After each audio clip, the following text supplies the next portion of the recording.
How practicing to walk again made me a better coach. More or less of something isn't always better. I thought the more I walked and the more I practiced would mean faster recovery, but I actually ended up with a hairline fracture in my pelvis from doing too much exercise. When I'm coaching people now, people think that they have to change and do 100 million different things to get any sort of progress, and they don't. Doing the very basics of getting enough sleep, getting enough hydration, and looking after your food, and obviously doing enough exercise will get most people their results in a steady and sustainable way. This brings me on to number 2, being adaptable. Some days I didn't have the energy to exercise or walk or even get out of bed, but instead of focusing on what I couldn't do, I tried as best I could to focus on what I could do. Is this perfect every day? Of course not, which brings me on to number 3, being empathetic.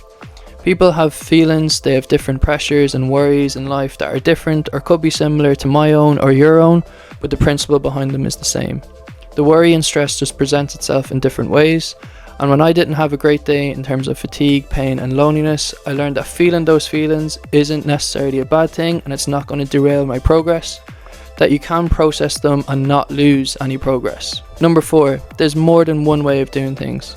The best way is just the right way. It doesn't have to look like a certain exercise, it doesn't have to look like a certain training program, it doesn't have to look like a certain weights, reps, sets. Whatever works for you, and that will get you progress and results.